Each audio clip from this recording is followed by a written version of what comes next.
The United States of America, known as land of the free, home of the brave, America has come to symbolize freedom throughout the world. People from all walks of life have called America their home. America has welcomed them with open arms. Indeed, the famed Statue of Liberty is the embodiment of the fulfillment of this dream. In New York's public education system alone, its student body represents 145 countries of the world. The United States is also a very spiritual country, allowing freedom of worship to its citizens. Indeed, religion has traditionally played a large role in American society. Many of the original European colonists came to America for religious reasons. Religion still has a major influence on American politics and culture, even more so than in other industrialized nations. We now invite you to listen to the following discussion with Supreme Master Chinghai, entitled Use the Power of Intelligence Carefully, spoken to our association members at the Los Angeles Center in California, USA, on March 14, 1996.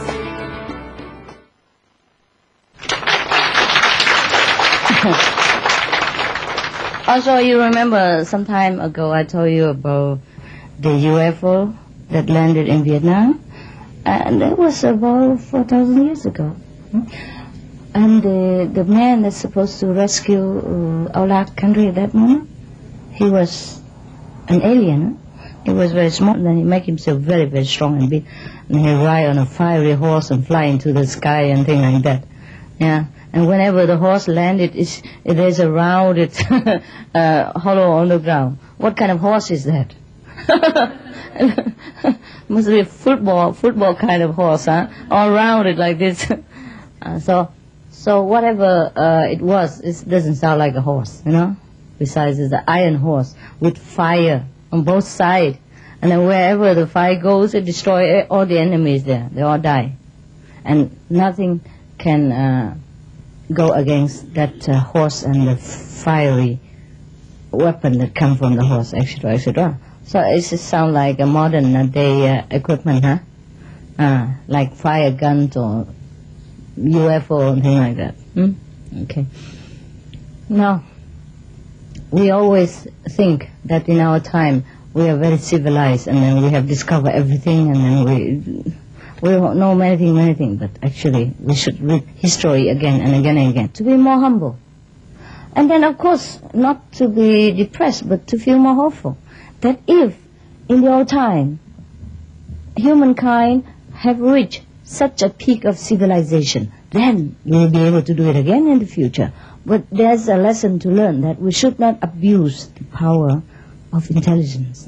And, above all, we must train ourselves within to have a stability of ethical conduct, of moral standard, of noble ideal, of love and compassion. Then it doesn't matter what kind of machine we invent, even if it's dangerous, we can turn it into peaceful apparatus to serve mankind and to help speed up the civilization instead of destroying each other. I hope we learn.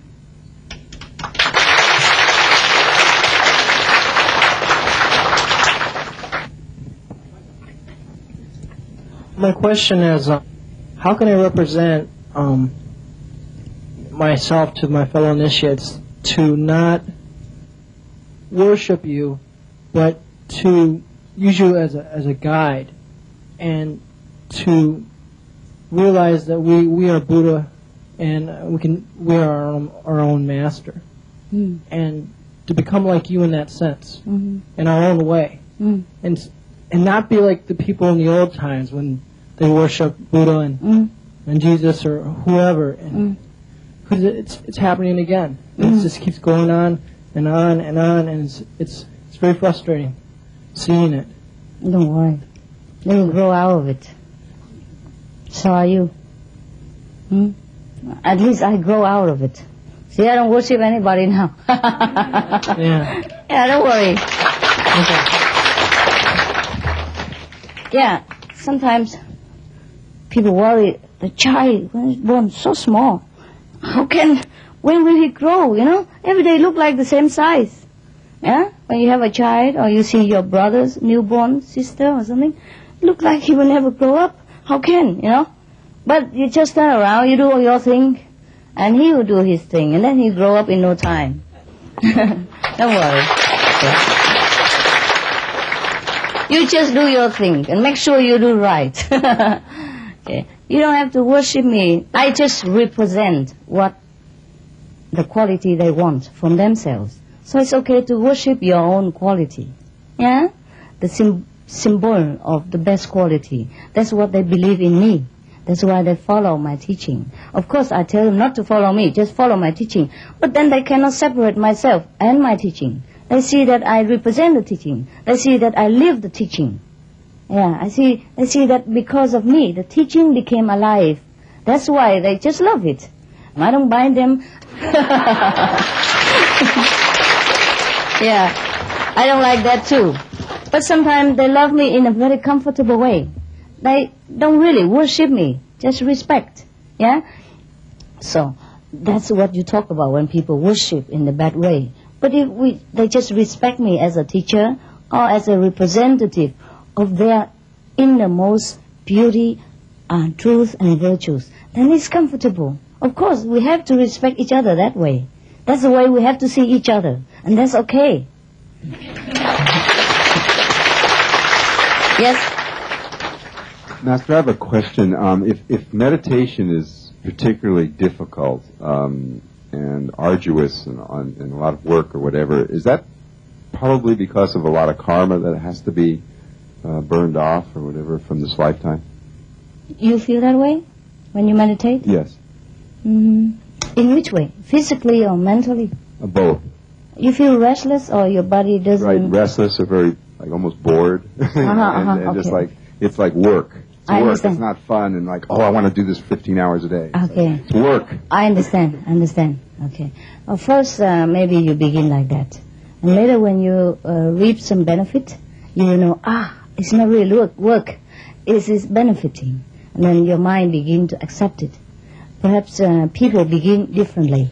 Some people begin and they reap the benefit in 3 days, some people 3 weeks, some people 3 months. So people begin differently. And also depends on what you do in the day and what you have learned at the background and how much stress you have every day and how much your body, can bear the stillness of the surrounding. When you sit and just listen to your own problem inside, good and bad, everything comes so clear. And then the mind cannot bear it. It doesn't want to see how bad he is.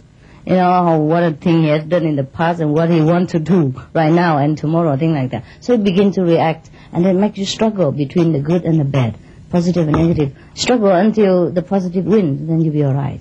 And also sometimes you wear the clothes, like Jin is comfortable for being a cowboy, but not for meditation. Even then, yeah, okay.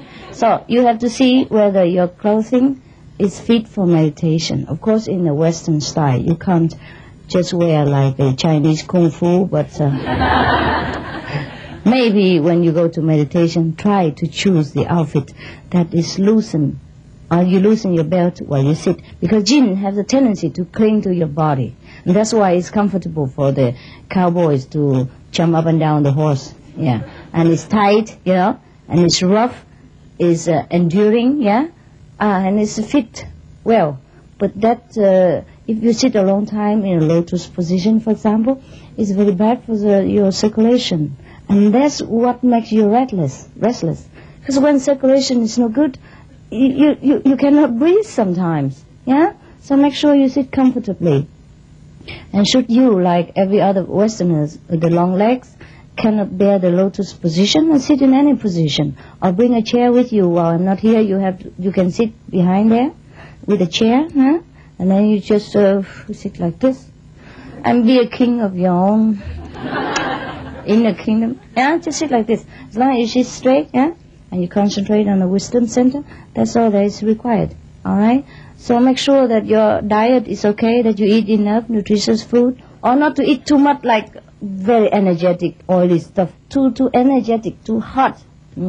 And then you will feel very restless, huh? Or maybe just eat too full, difficult. Or wear too hot an outfit, or too cold. Everything extreme disturb the body, and disturb the mind, and disturb our soul and concentration. And that's why it's very difficult to meditate and to become Buddha. Otherwise, it's very easy job. Yes, sometimes. I'll take your word for it. Yes. Sometimes we have to take care, huh? You have to listen to your own body and feelings. See which is the best way for you.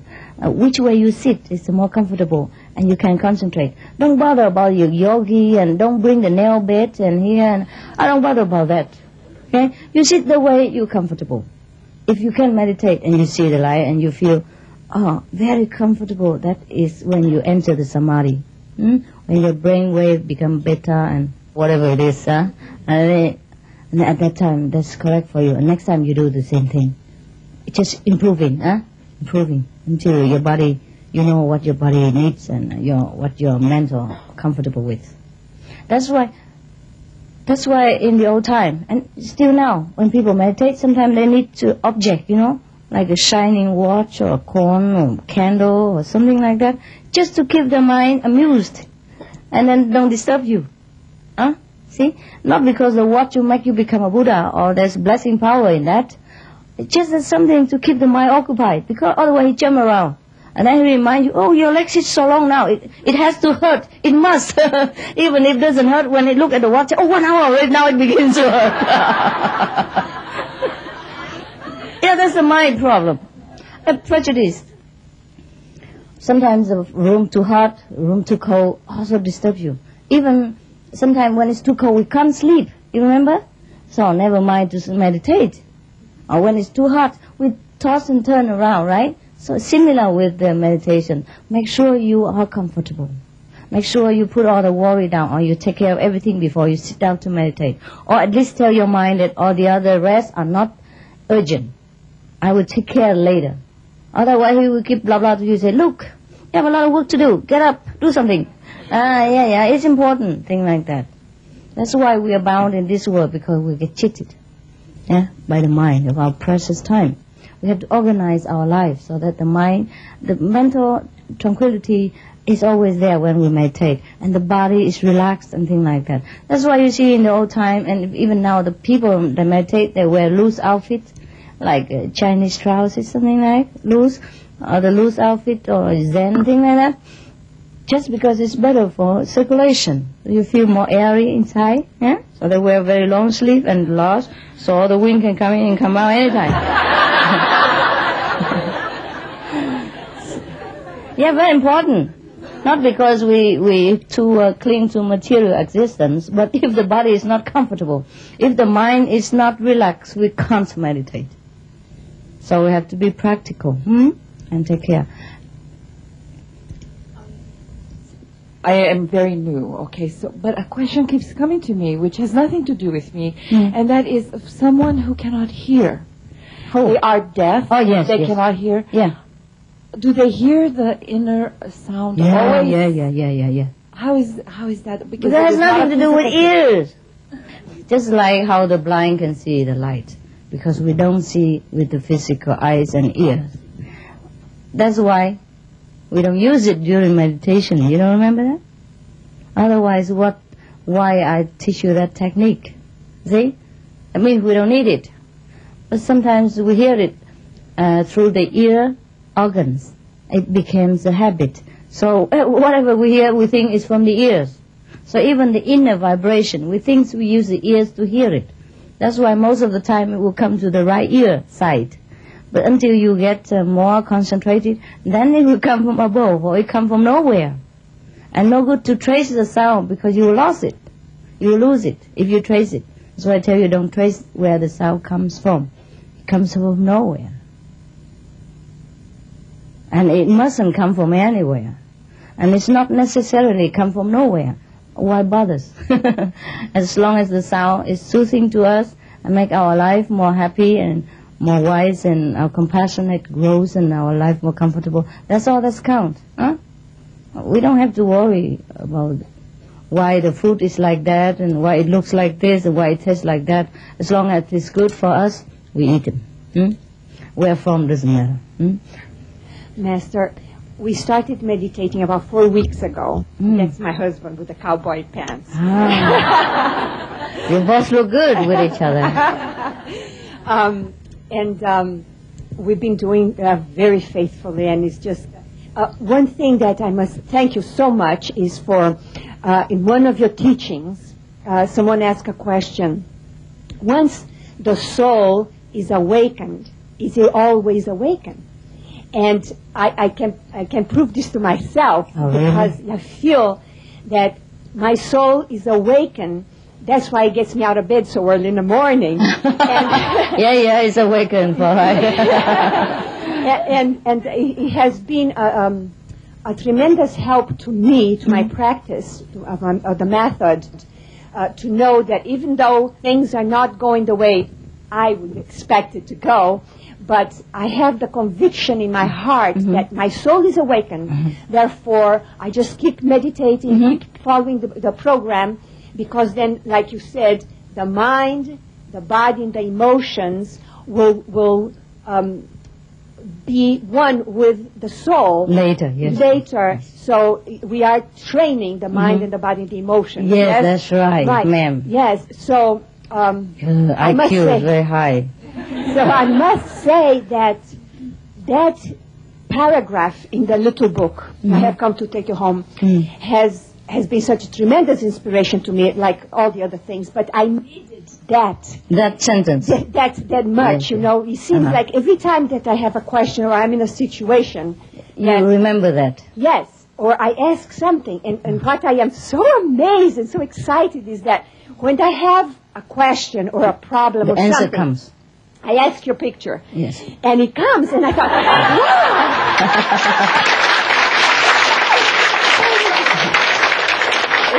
You don't even need my picture, but if it's necessary at the moment, keep it. Yes. It comes from inside. The master will answer from inside. That's why I told you, no need letter, no need fax machine, no need phoning. You just have to listen attentively, inside. And the answer comes instantly. Yes, because the soul is already awakened. It can receive message now. It's open, like a radio. Channel is already clear. Every time you want to listen it, it's there. So there's no need for anyone anymore. After you awaken, you're finished. You so just exciting. continue. Yeah, it is very exciting, isn't it? Very excited. I keep telling people, well, they don't believe me. I'm excited. Yeah, that's why you remember sometime of the story, people say, oh, the person just enlightened, you know, and he come jumping on the street and kissing everybody and things like that. But better don't do that, your husband is around. Yeah, but that's the way we feel, you know, get excited. Because they change overnight. From a miserable, you know, low person, they become like a child and jumping around and always smiling and laughing for nothing, you know. And everything's okay. And everything is so rosy, and of course God is there, and if He's not there, who cares? Yeah, you are just so happy and contented, as you're like a child. And so sometimes people see the sudden change in you, and they bewildered, you know, they don't know what happened to you, because they are used to thinking negative. So even you change for the positive, they always thinking, oh, something wrong with her. Anything like that. But actually, just because we begin to know ourselves, the reason why we must continue to meditate after the initiation, after the first glimpse of enlightenment, is that because the body, the mind, the emotion must also be trained in the same way, so that we will not forget our enlightenment again. We will not, lose the excitement of the first sight. See? So that's why, otherwise, once enlightened is enlightenment. There's no need that you see the light 24 hours a day or you hear any fantastic sound. Because the sound and the light sometimes very subtle and you're too busy to catch it. But you see it anyhow. And when you sleep, you see it too. And sometimes your eyes closed, but look like your eyes are open. You feel like your eyes is open. That's why we call it the wisdom eye. Sometimes you don't see so light or anything, but you see like as if your eyes has been opened in the darkness and see the darkness. Is that not so? Or sometimes see the curtain of very flimsy light or some moving cloud, something like that. You feel as if you always awaken, even though your eyes close tight and you're sleeping. And then sometimes you do this. See? yeah. There's no shadow. And you know it is the inner, how say? Inner vision, yeah. And sometimes you do like this, you still see it. Yeah. So that, so you for sure you are awakened. There's no doubt, no question, nothing. It's just that the mind sometimes cheats you out of your pleasure. It always does. That's why we have a mess. That's why the world is in a mess. That's why not many people can follow the teaching like we do. And deny themselves of the best gift from our Father God, our Buddha, whatever you want to call him. And that's why sometimes we feel sorry for them. And that's why sometimes we run out of patience. Just like when you saw a child is dirty and sick and you want to make him happy and better, but he just doesn't listen. And out of love you feel frustrated and then you shout and sometimes it looks like angry, but it's not true. It's just the impatient love of the parents to a very naughty and silly child. Similar stuff. I really am patient. Because if I'm not patient, I cannot bear this. I cannot bear to see people ignorant, and I have treasure here, I cannot give to them. I cannot bear to see my brother and sister grovel on the floor with blindness, and I have the light, I can cure them, and yet I cannot do anything. You see? So you learn to live with the impossible.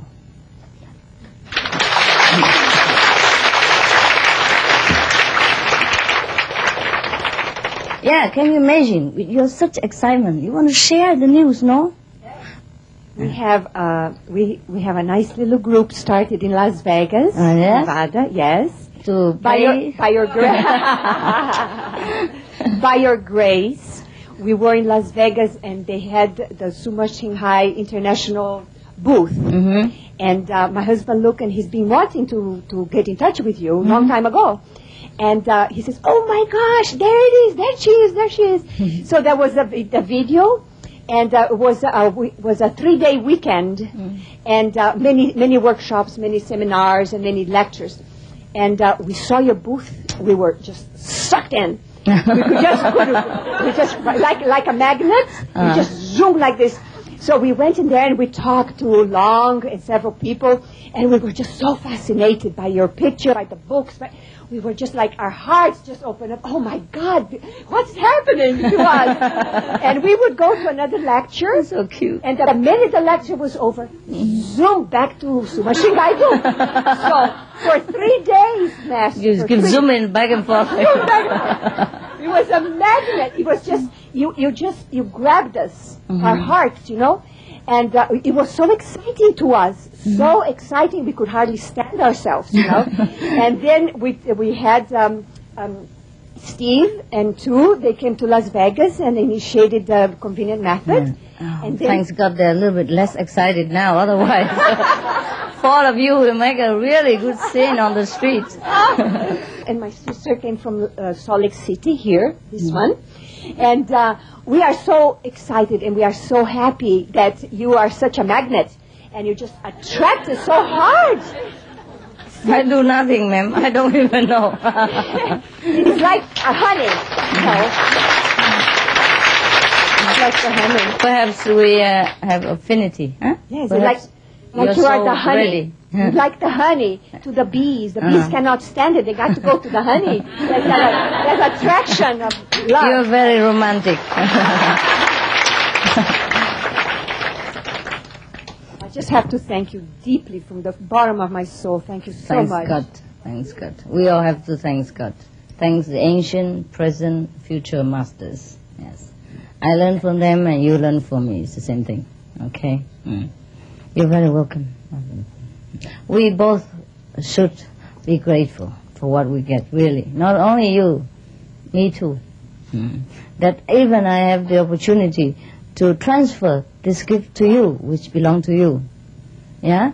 I'm also excited.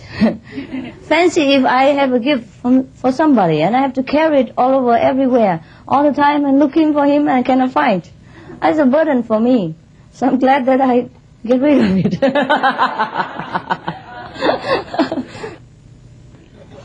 But I understand. This is a real enlightened person and high-level people. Immediately, they understood. No need to speak anything. That's the way it is, yeah? But people like this are very rare. Just like in a classroom, only 1 or 2 students are brilliant. Or maybe a joke will illustrate it. There was a joke about IQ. There's a machine invented by someone, perhaps the one who just had a robot, designed especially to measure the IQ of the people. So if you want to know how intelligent you are, how much IQ you have, you just put your head in the hole of the machine, push a button, and wait for the answer. So for example, if Steve put his head in the machine, and the machine will say, Steve, meditate more.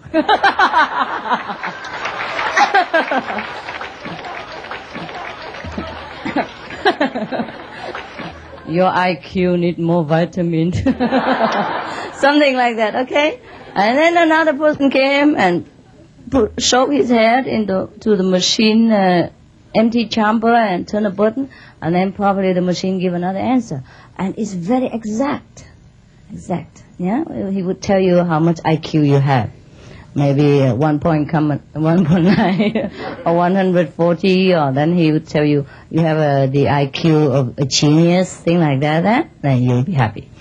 And then one person watching all the time, and then he said, wow, that's fantastic. The last thing he heard was, oh, your IQ is a genius. So he was very excited, and he put his head inside and pushed a button. And came the machine, a long silence, and then a sign like this.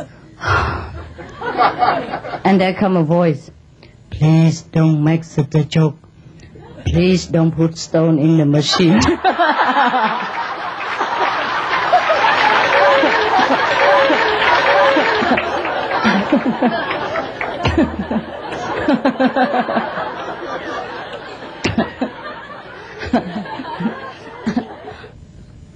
很联系我先生，他7月份就看到师父的杂志以后，就看到师父的教理，我们全家都一看到师父的教理就觉得很就是自己讲的自己心里面一样的，所以一看就觉得要跟师父。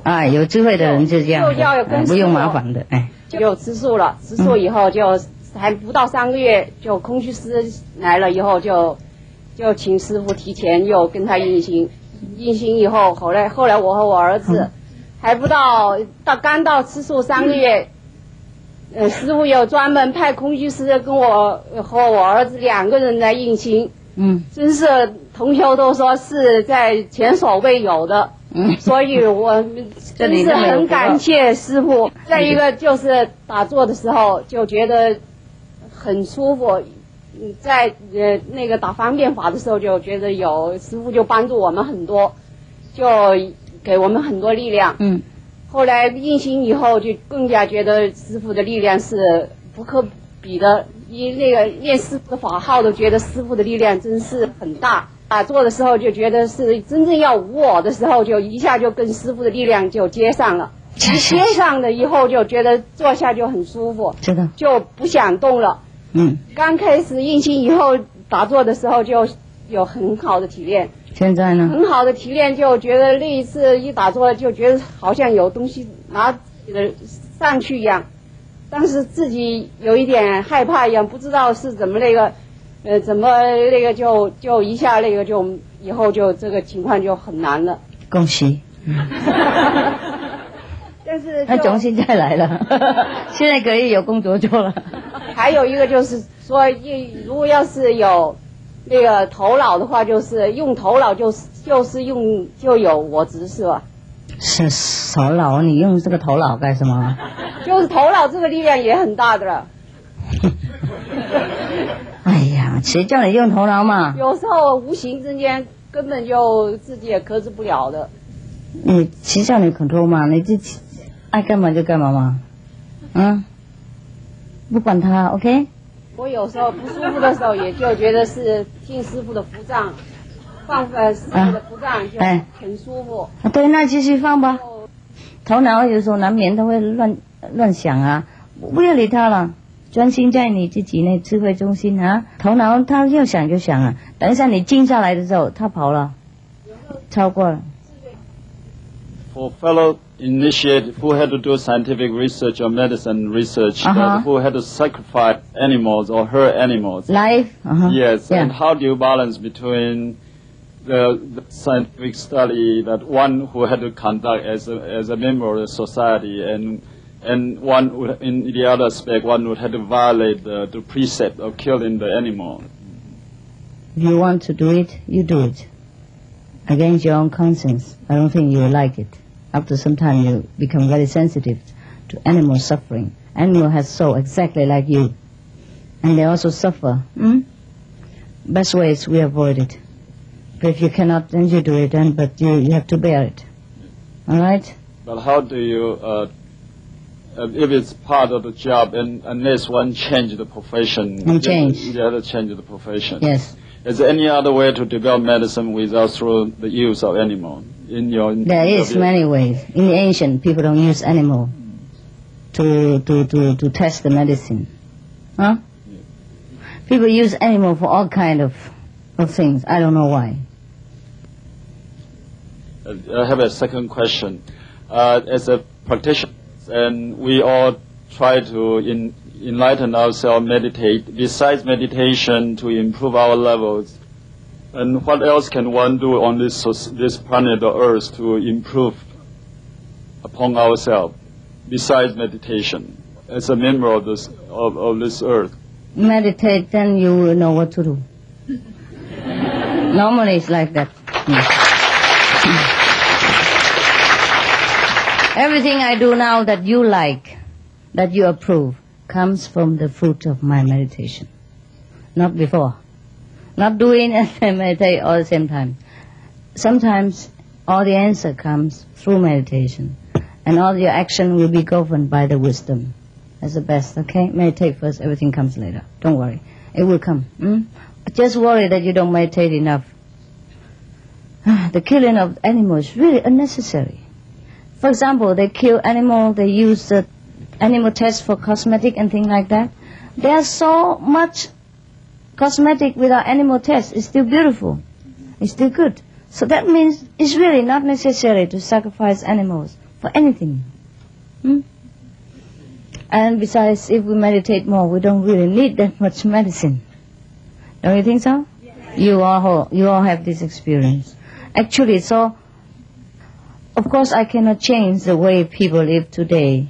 Not every one of them. But you know for yourself, it's useless to kill for the sake of life.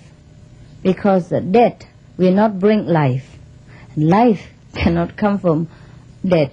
When life begins with death, it will end again with death. See, we cannot use the dead body of somebody else or some other being to feed ourselves. Eventually it will affect us. Because the death cannot bear life.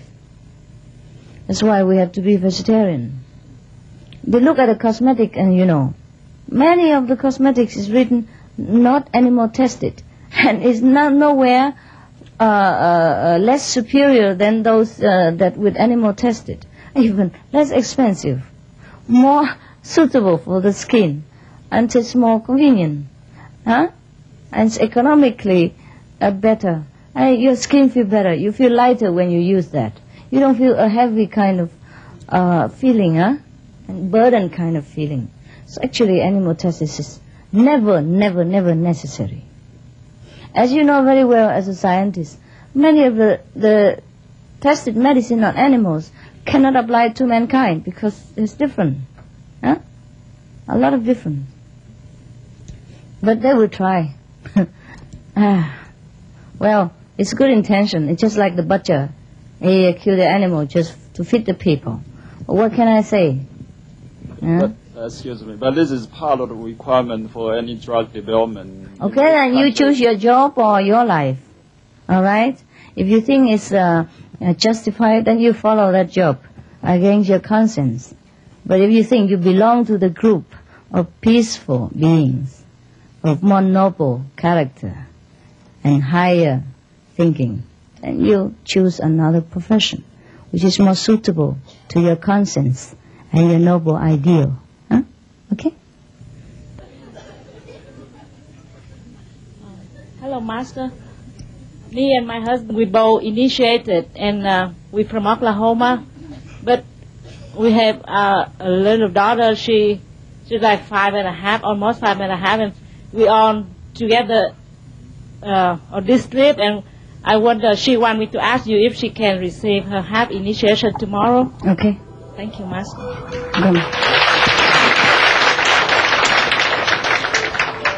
She asked, not you asked, right? That's okay. Can I see you tomorrow? All right?